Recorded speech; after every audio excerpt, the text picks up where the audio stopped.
data, both automated and observed and manually shared, to improve the driving and navigation experience for everybody that's driving behind us.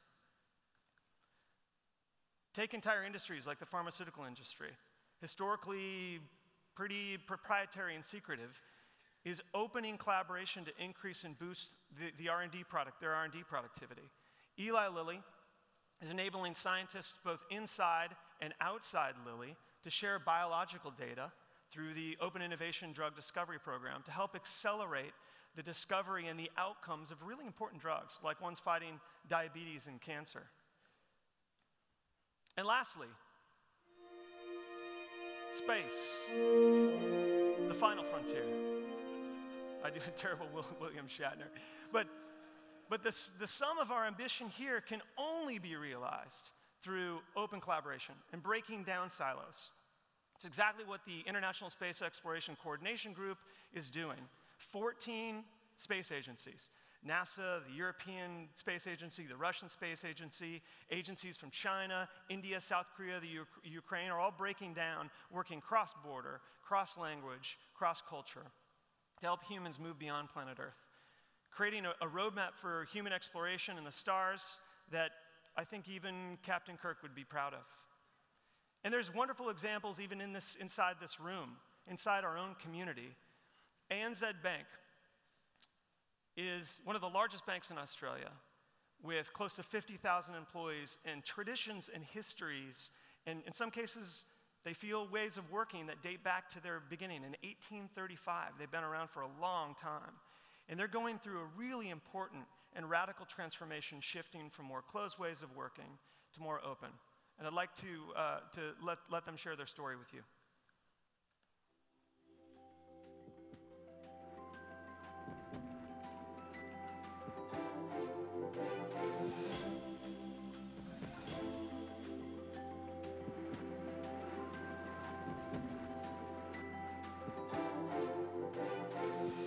ANZ is a proud 180-year-old organisation, and the state of banking internationally, it's going through change.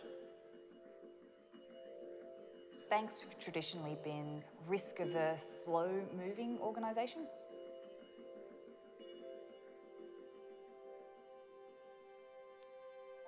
When our CEO, Shane Elliott, took over in January of 2016, one of the first things he did was to re-establish our purpose.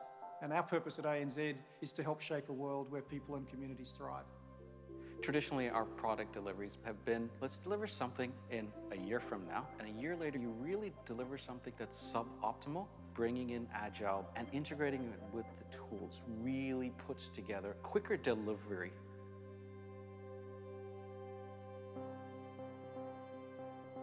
A thinking that goes from top down to a bottom up, where the people who are responsible for doing the work have the knowledge to make decisions much better than being told from on high what to do.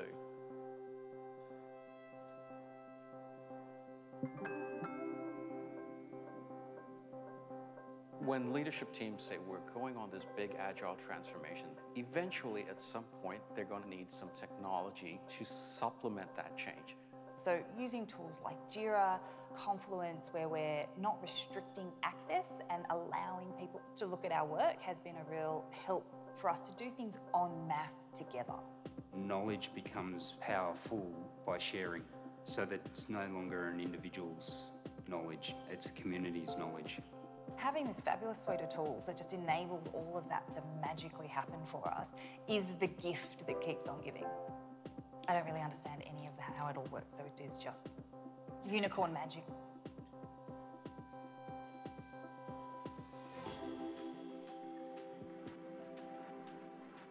Quarter of the cash economy, we move cash around and we're doing a kick-ass job at it. Very differently to how we were doing it 6 months ago. Very differently to how we were doing it 12 weeks ago. And it is scaring the bejesus out of the team. But they're awesome at it. I look forward to working with my team. It's a good feeling, you know, when you're working together to solve a problem rather than working by yourself.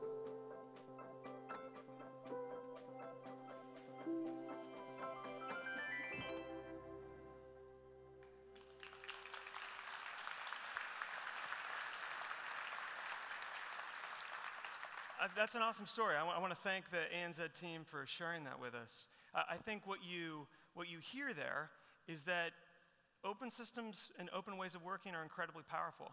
I think that's irrefutable. And we believe that open work can lead to bigger outcomes, bigger shared outcomes, and ultimately more positive workplaces. Why is that, though? What do open systems provide that closed systems don't? What do open systems give us? In closed systems, information isn't shared widely. It isn't accessible, so we can't contribute or participate with it. And the result of that are often things that none of us like. The feeling of being excluded or nasty office politics. We can still build trust in closed systems, but it takes a lot of work and energy. We have to invest a lot more time and focus in building trust. And in closed systems, closed ways of working, we still accomplish things together. We just do so more slowly with more effort, and the knowledge that we're building accrues incrementally. In open systems, much of that is inverted. We flip the negatives. In open ways of working, information is accessible and it flows more freely, so we can participate and contribute and learn from it. Our collective wisdom shines as a result. I think trust is just a given. It comes naturally by default. So the outcomes and the knowledge that we're building together as groups of people in pursuit of common goals can grow exponentially, not just incrementally. Now, it's possible that you've been nodding along saying, yeah, we get it, Jay. Like, this is how we work. I share with my teams. I'm transparent as much as I can. I update my JIRA tickets all the time without being prodded or nodded by my Scrum Master or my PM. I'm open. And I think this is a pretty special group that probably leans and skews more towards open ways of working than others or than closed. But for those of you getting started, I think there's two really important things to emphasize. You know, the first is that moving towards more open work and more openness inside of our teams or our environments is not some top-down mandate.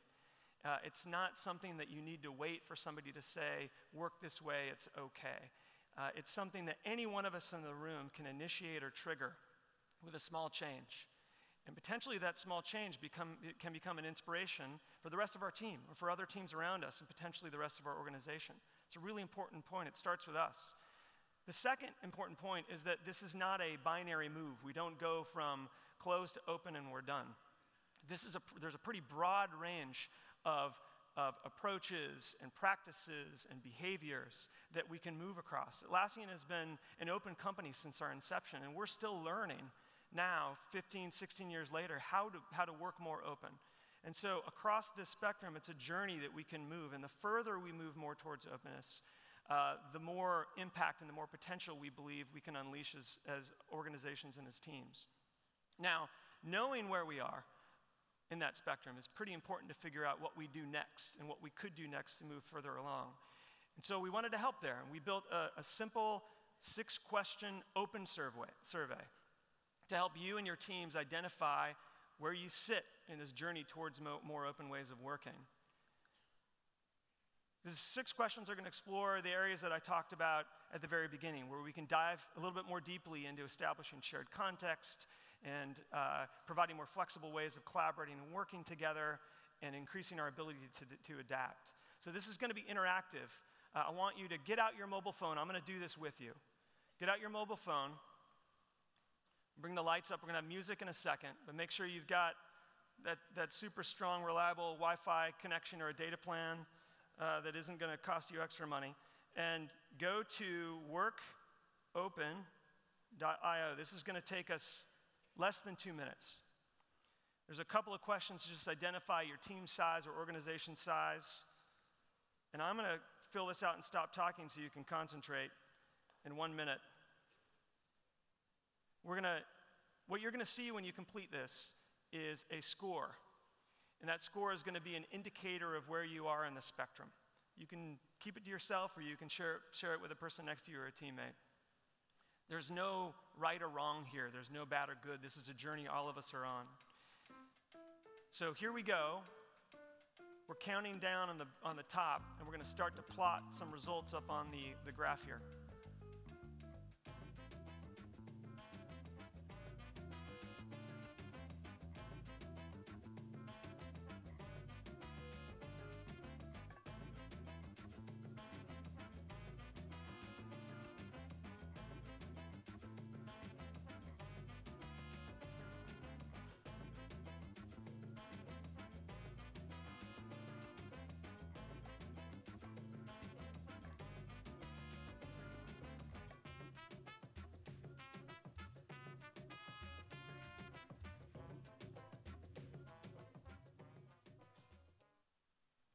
We went pretty fast. Did people finish? The Wi-Fi's a little slow, all right. Keep going. Is it still working? You can keep the music going for a little bit longer. Just so I don't have to tell jokes. Yeah, this is pretty interesting. So here's sort of roughly where the room is plotting.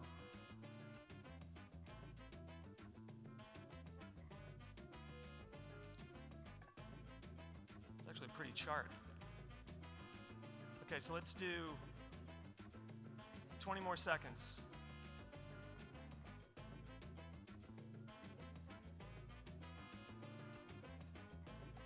Still see a lot of heads down.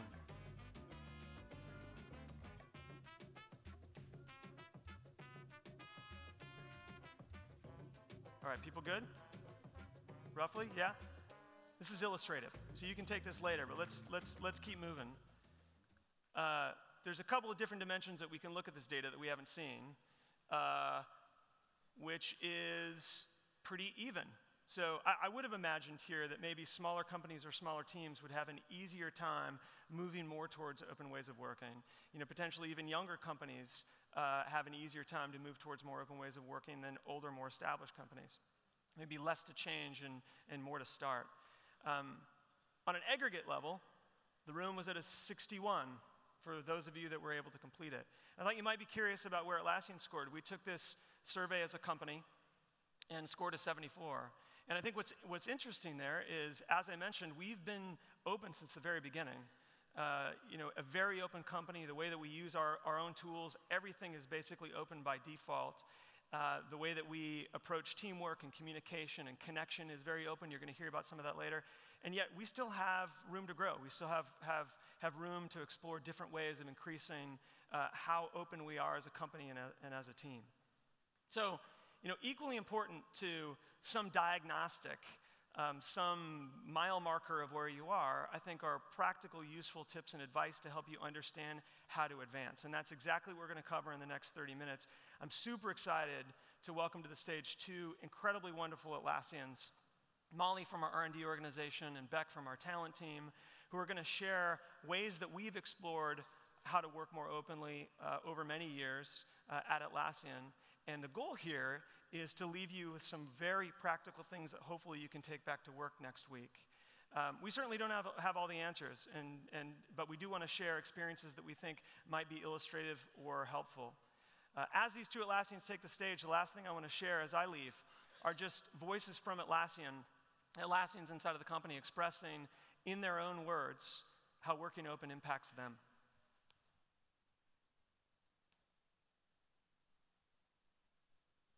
Open from a work setting means to me that the culture, the workplace, and the tools are skewing you towards collaboration that is driving the best outcome possible. So I think a lot of the problem solving that we do in the company comes from people just doing their work in a very public forum and open to critique and to feedback at a very early stage of that piece of work.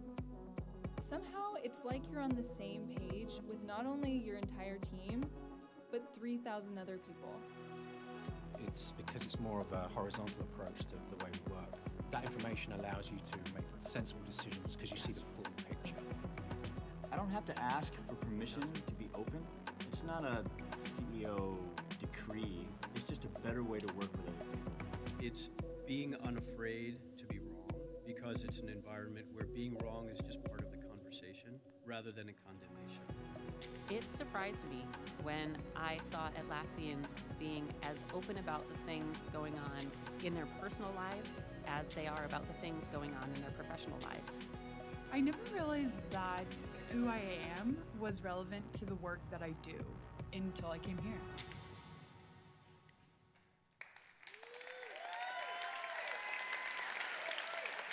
Good morning, everyone. I'm Beck Shee. And I'm Molly Hellerman. We're really excited to be here with you today, and I'm equally excited to share the stage with Beck. For those of you who know or can read the screen, Beck is our head of talent, but what that really means is that every day, Beck and her team wake up supercharged to make Atlassians more successful. And the key component for Beck when she talks about this to develop and grow her talent is open. I'm so happy to be here with Molly as well. Molly has been on this open journey with us at Atlassian for the past 6 years. And most recently, it's had such a huge impact on our R&D organization, heading up strategy and programs. So hopefully after Jay's introduction, you're more intrigued about this concept of open, and after taking the survey, you have a good barometer of where you may sit on this. And when we started sending this survey out to people, what we found was that the #1 response was, wow, I'm really excited to take this back to my teams and learn how we can become more open. Now, we certainly don't have all the answers, but as Jay suggested, we've been working on this for a long time, so we have a ton of stories. And that's exactly what Beck and I are going to do here today. We'd like to share some stories, some examples, and hopefully a couple ideas that you can take back to your teams on your journey towards open. Okay, so a reminder, 3 areas that we think are critical to an open team: shared context, flexible collaboration, and the ability to adapt. So what we're going to do over the next 25 minutes is we're going to share an individual, a team, and a company-level example in each of these 3 areas. So let's dive right into the shared context. So when we think about shared context, we're defining this as really when teams and people are sharing information, ideas, opinions, pretty organically. We also think about this as when teams are working on mutual goals together. Now, for us at Atlassian, we knew pretty early on that if we were going to be successful in shared context, we were going to need to unite under a common belief that openness is a really good thing. And so you can see here the original draft of our values in handwriting. So open for us has been a key part of our journey from the beginning. And the basic premise of this value is creating a culture of openness, and at the same time, making sure that we're getting rid of the unnecessary bureaucracy that can sometimes get in the way of success. Setting this as a cornerstone of our culture means that you're asking employees to open themselves up and to share more of themselves. And you might be thinking, well, at a company like Atlassian, where this has been, sort of set out from the beginning, this must be an easier thing to do. And it's not. And the reason is because being open means you have to be vulnerable. It means that you have to have the strength to withstand the judgment of other people. And I think just as humans, we can probably all agree this is a difficult thing for us to do. But what we know is that the more you practice it, the better it gets, the easier it gets. And we also know there's some simple practices and tips that can help. And so I want to start by sharing the first example of how an individual practice can help you establish shared context. So I'm very excited to introduce you to Ijeoma. Ijeoma is new to Atlassian. She's been here a couple of months. She joined as a product advocate on our customer success and ops team. But she has actually a background in physics, which is interesting. She was born and raised in the US. She is of Caribbean and Nigerian descent. She talks a lot about the clubs that she joined as a kid. So she was part of robotics club and Latin club and Scrabble club and music club, and she really likes clubs. She's also into Zumba as of late. The other thing about Ijeoma is she has been personally animated into a web comic. And finally, which I find really interesting, she likes to go by the nickname of Potato, but it has nothing to do with potatoes. Now, the thing that you should know about Ijeoma is I've never met her. I just told you all this information based on the introduction blogs that I read. The introduction blog is a simple practice that we use at the company where we ask people to open up about who they are, how they work, and what matters to them. Now imagine this in your first couple of weeks at a company. At Atlassian, we're nearly 3,000 people. Everyone finds out about who you are based on what you put in this intro blog. It's pretty powerful. And we ask people to blog openly to the whole company within their first 2 weeks of joining, specifically because we want to set the tone for what it means to be your full self at work. Now, it might not seem obvious, there's some really powerful tools or reasons that this is useful. And the first one is, if you're reading this blog, it's a great way to go strike up a conversation with someone that you haven't met. You have some personal information now and you can create an immediate connection. The second one is you often hear about people's work experience. You know, what they did at their last company, what their experience has been. And so it's a great way to start out and get immediate shared context. In this case, Ijeoma had several years as a product analyst, and so her teammates knew that going into her onboarding. And then the last thing, which is really important to us at Atlassian, is this idea that we're encouraging you to be authentically yourself. And we know from team research that when people feel safe to open up, share about themselves, that trust on the team increases and the team is more effective. And so really what we're trying to do here is we're trying to establish a sense of knowledge, care for the person, and say, hey, we really care about your psychological safety, and we do that through things like the intro blog. So if we zoom out a bit to the team level, I'd like to share an example of two teams and how they shared context. So in late 2017, we recognized as a company that we were sharing goals broadly really well. However, where we were having a problem is actually mapping dependencies between two teams. And what was happening is projects were simply falling through the cracks or not getting done. This was particularly evident and frankly pretty brutal between our product teams like Confluence and Jira and our platform teams that support them. And so the way to look at this is that if Jira had a top 5 need-to-have project, it might fall to the bottom of the list for the platform teams, or maybe not on the list at all. And this was a big problem. And so we needed a solution, and the platform team came up with one, and they called it a Clambake.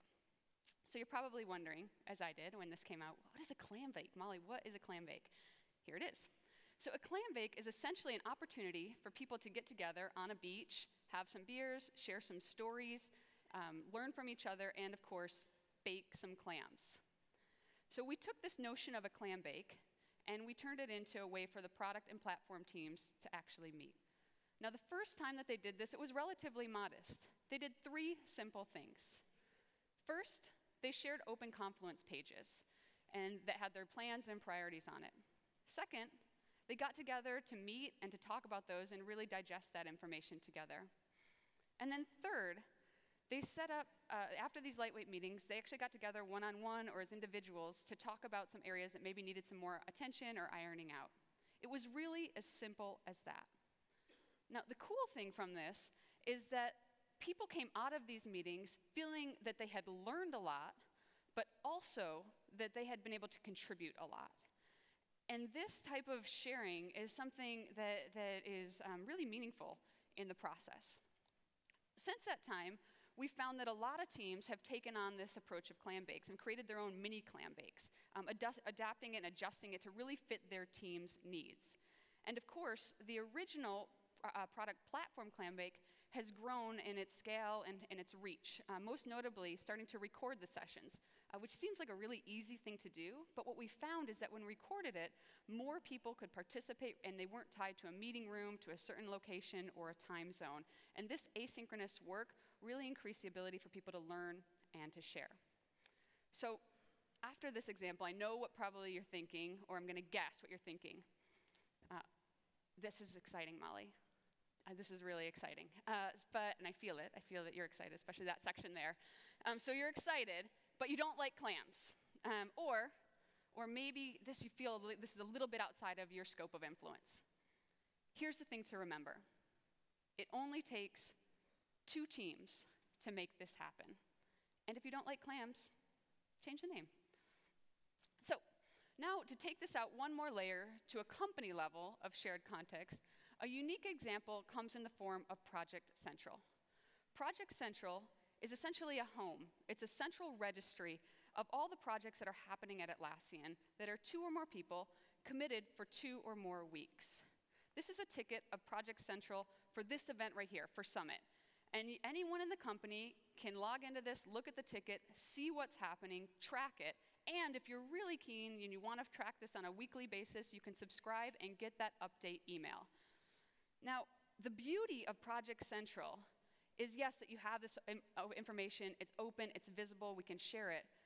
But at the end of the day, it's information that you control versus a fire hose of information coming at you. So now we've talked about 3 different areas. The first was hearing about Ijuma and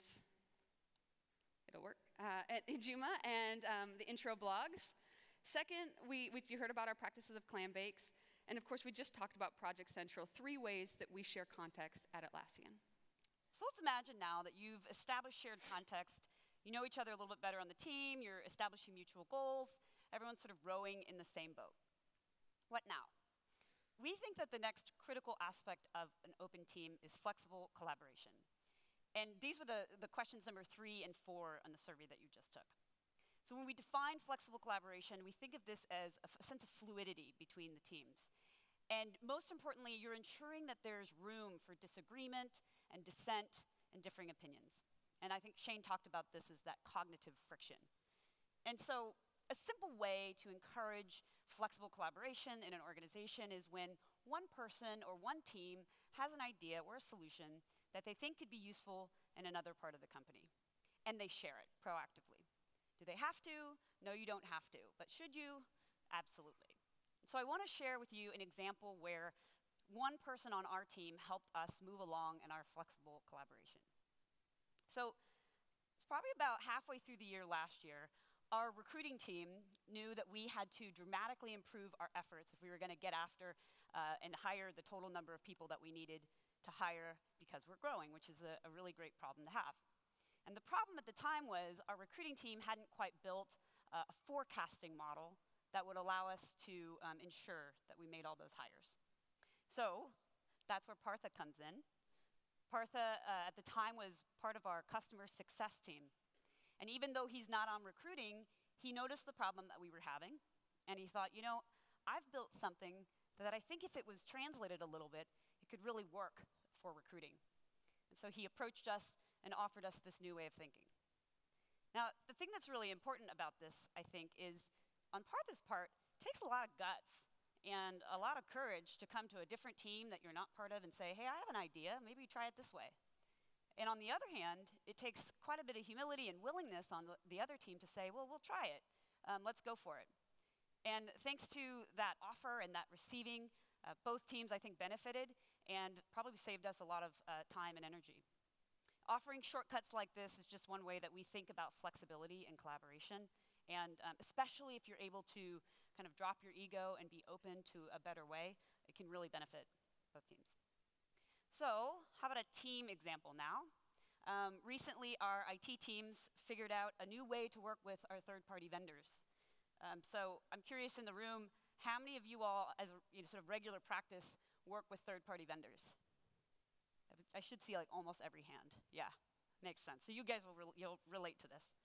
So this is kind of how it was working at Atlassian. What we were doing is sort of had our third-party vendors would come with a statement of work, critical milestones, and a final delivery date. And during these milestone meetings, we would get the feedback from Atlassians to the vendor, they would take it back and refine it, and the process would go something like that. Now, our global internal billing IT team noticed that this way of working could be better. And the reason is because if there was any misalignment along the way, we weren't going to figure it out until pretty far down the process. So what they decided to do instead is they asked the third-party vendors, would you be willing to show us your work in progress? Essentially, can we move from a PDF world to a Confluence world? And that meant we were no longer waiting on these milestone meetings to give feedback, but we were really seeing things real time as one team. Now, if you're a third-party vendor, you're thinking, okay, well, this sounds good, but this is a little bit of a change. And it took us reassuring the third-party vendor, hey, it's okay, we're not going to judge you for your in-progress work. The good news is for most of our IT teams are using this process now, and we're all on the same page, literally. So if we want to look at if we want to look at collaboration from a company level, I think an excellent example actually comes in the form of annual planning. I expected a little bit more enthusiasm, yeah. I mean, Cameron got a clap for every single server announcement. Scott got a clap for turning the lights off. I mean, this is annual planning. Thank you. Thank you. All right. Awesome. Okay, so I get it. Annual planning's not sexy. It's not super exciting. And I think I saw back there a couple of people really looking at the door and being like, is it still open? Can I get out? I promise we're not going to do an annual planning session. I promise we won't do that. Don't run, stay here. Really what we'd like to do is just share a quick story of how we use collaboration in our annual planning process. So before I get to that, just take a moment and think about how you do planning at your company. So what's interesting about Atlassian's approach to annual planning is that it's not a tops-down, nor is it a bottoms-up. It really is a tops-down, bottoms-up, and sideways process where information flows in all different directions. And because of this, we're both able to share and collaborate. Now, during our planning period, we receive sort of some fundamental background information, some guidance from the executive team, but then tactically, every team is actually planning at the same time. So through open Confluence pages, we're able to view, comment, and collaborate together in a way that's pretty impressive. In this format, tenure, team affiliation, and level have really no bearing on good comments and good collaboration. And what we've found from this is a couple things. First, we found something similar to what happened in the Clambake. Teams can better share across and map dependencies. Second, we found that a moonshot idea from a smaller team might catch the eye of the executives and change our company strategy. And third, the ideas being pursued at the company level have the opportunity to impact and change what's happening at a product or team level. What's most exciting about the planning is that everyone's agreed to it at the end of the process. So now we've talked about Partha and his willingness to work with the HR department. You heard about how our IT department collaborated with our vendors, and of course, annual planning, and how we use that in a collaborative fashion. And so just as flexible collaboration was built on this notion of shared context, there's one more area we'd really love to encourage you to embrace on the journey to open, and that is the ability to adapt. When we think about the ability to adapt, we're talking about a vibe and a spirit on your team of continuous improvement. And it's the notion that not only are you learning from your mistakes and from your failures, but you're also taking a proactive stance of welcoming change. We talk a lot about creative friction. I know Shane also talked about this a little bit, right? This idea that if you get different ideas and diverse viewpoints together, you have a better chance of success. And we know that's true. But the thing is just because those ideas are being generated doesn't mean that a person or a team is actually going to be open to receiving those. And you probably heard the phrase at some point, if it's not broke, don't fix it. Having the ability to adapt, we're saying, is fundamentally challenging that idea, is that you have to go a step further. You can't just ask for feedback. You really need to be in a spirit of welcoming change. And if you really, really want to push it further, you can ask people to prove you wrong. So, in the spirit of proving wrong, I need a volunteer from the audience. Okay, only hand up. Come on, guys. All right, yes, you win because you had your only hand up fast enough. Come right up here through the center. A little round of applause. He volunteered. Well done. Thank you. Hi. Molly, you got to hold that right. JP. Yeah. All right, JP. JP, welcome. Where are you from? Germany. Germany. JP from Germany. He's going to crush this. I feel it already. All right, so I'm going to put this in a pocket. I'm limited on pockets, so you got to work with me. All right, so right here, I have a pen, and I'll hold it out here so you all can see it. It's beautiful. It's blue. It's an Artline 200 fine 0.4, and I'm going to tell you, this is arguably the best pen out there. It's so nice. It's smooth, good heft. Like, it fits in your pocket. It's an amazing pen. JP, what do you think? Probably not. Probably not. Hold on. Let me, here you go. Let me open it up for you, see how that cap works. There you go. Let me find you finally find you a sheet of paper. Give it a whirl. Here, let me hold that for you so you can really get in there. See, tell me. Well, you can't write with it, sort of. It doesn't do anything. All right. It doesn't work. I'm going to double mic on this. It seems like you have some pen experience. Yes. Okay, so you're here to hear. JP has some pen experience. You know, as Ben Franklin would say, we learned this Monday, I might be wrong. What would you change about this pen? Make it work. Make it work. That I can write with it. Okay, so you can write. So make it work. What else would you change about this pen to make it better? Well, the color, you can talk about the color. It's okay, but others might like other colors, so you might multiple colors, yeah, make it work. Good variety, yeah. Okay. Anything else that you would change to make this pen better? I mean, it's pretty good. Probably. Here, go ahead. It could be nicer design on it. A nicer design. Yes, like a little bit rounder, and you see it's big, Probably too big. A little bit more Rubenesque. Okay, so a little bit rounder, different colors, and make it work. These are the tips that we got from JP. Thank you so much. Thank you. Thanks for coming up here.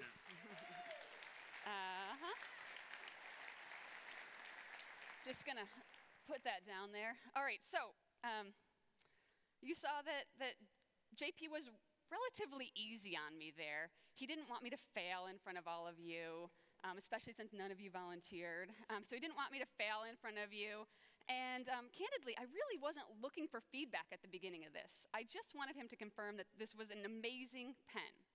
However, when I was open to the idea, when this potentially might not be the best pen, that's when I started to get the feedback. And I'm sure if JP had another 3 minutes, we would have had a long list of things that we could have improved about this pen. And so it's essentially this ability to adapt that we're looking at here. And it doesn't just relate to stationery, right, and pens. It is really something that if we are open to change and if we're open to this ability to adapt, that we ultimately are making better products and services.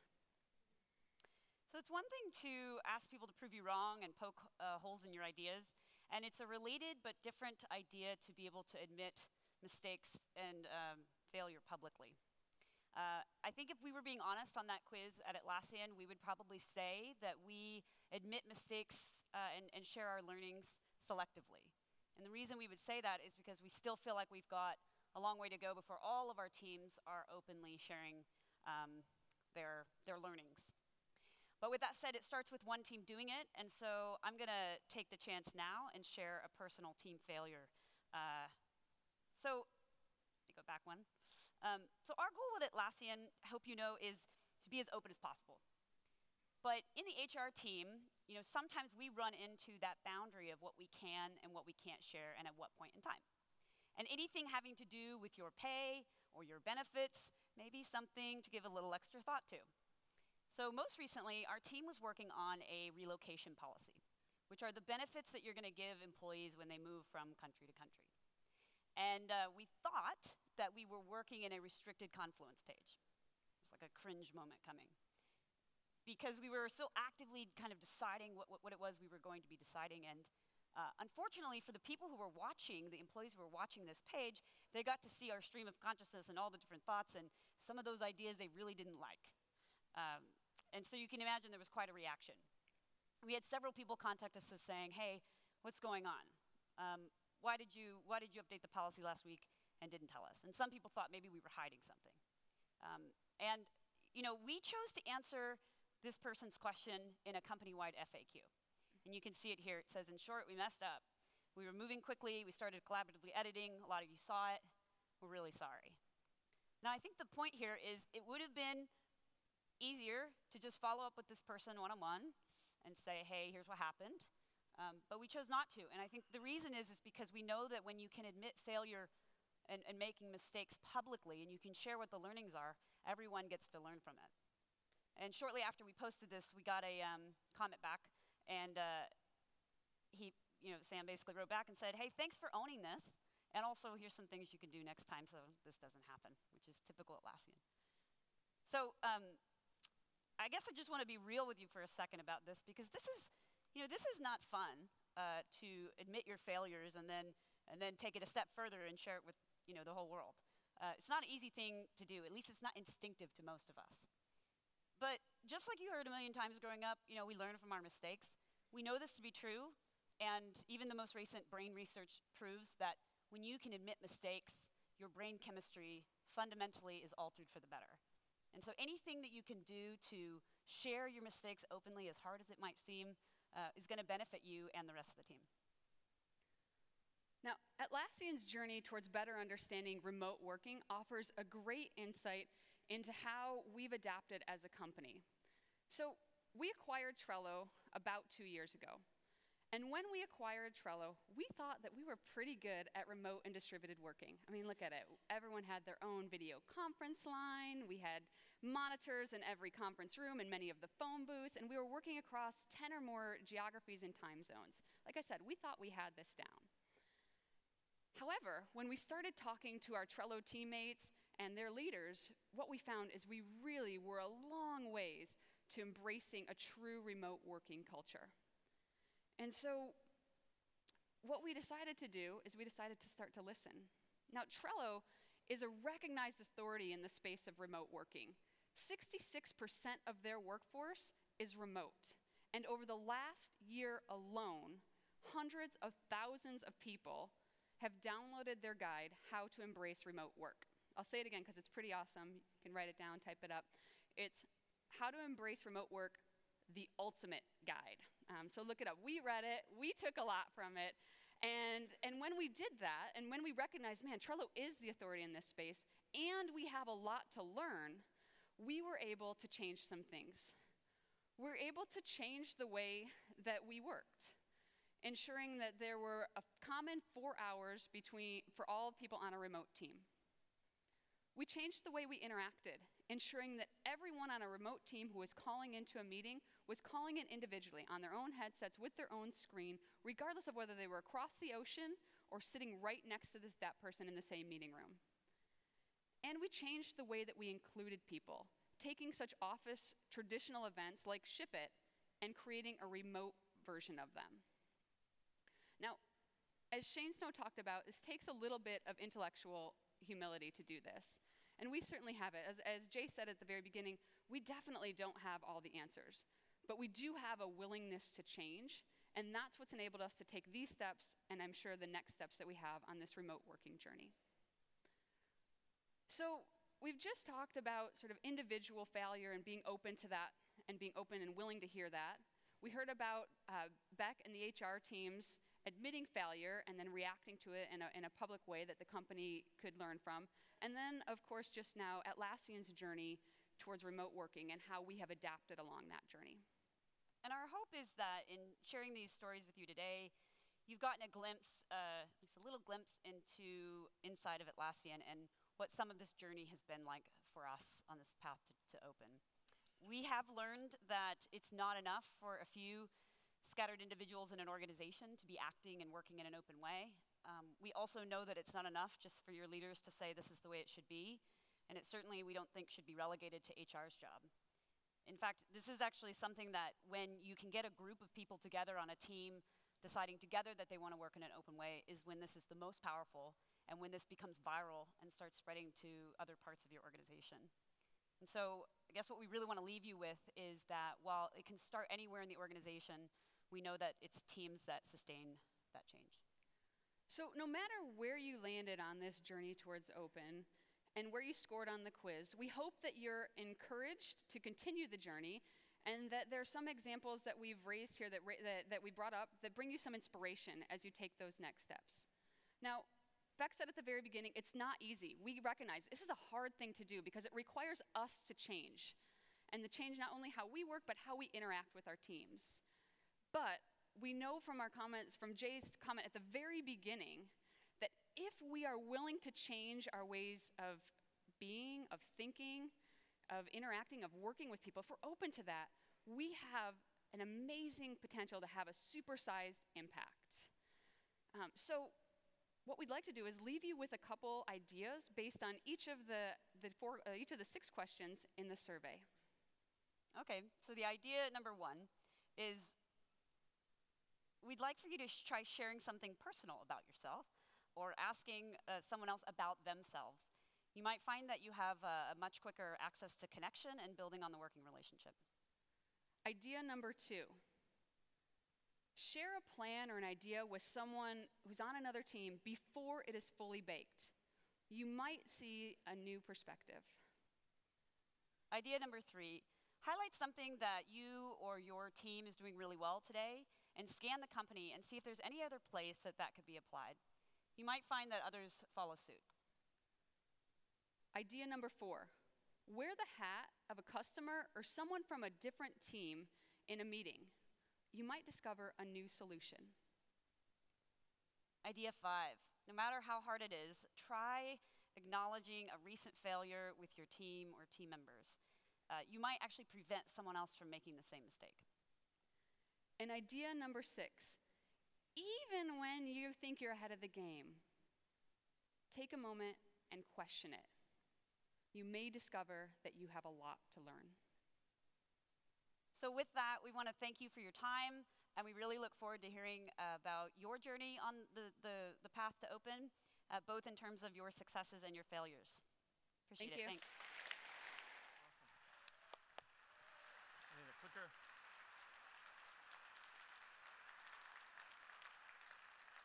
So we're done. There's a lot to walk away with, but remember, maybe one of the most important things is a small change from any one of us can be a butterfly effect towards more open ways of working. The impact of that can be what we talked about: better shared context, more flexible collaboration, the ability to move faster ahead of change. The good news is that all of us in this room actually have a head start over most folks outside of this room, because we're using tools that were built purposely to enable open collaboration and open styles of work. And we've worked really hard to complement those tools with things that we've discussed here, practices and approaches. We've gobbled up a lot of those in what's known as the Team Playbook. If you haven't yet, please stop by the booth in the expo hall, the Playbook booth, to discover what's in there. But more importantly, that playbook is open. It's designed to incorporate many of the things you and your teams are doing that we may not be doing, and we'd love to learn from you and package up some of your approaches and practices to help share with everyone else. Finally, I want to remind people to be back in this room at 5:15 to watch an absolute crowd favorite and one of my personal favorite examples of open work, Ship It Live. You get to see Dom probably in some crazy outfit. And for those of you that didn't get one of the limited edition glow-in-the-dark shirts, I want to bring the slingshot up, and we've got some great porcelain coffee mugs that I think I can reach the people in the back. But if you look underneath your chairs, there's a little gift that we wanted to give everybody in the room that you can. It's keys to a new car. Just kidding. So, hey everybody, we'll see you at Ship It Live. Thank you.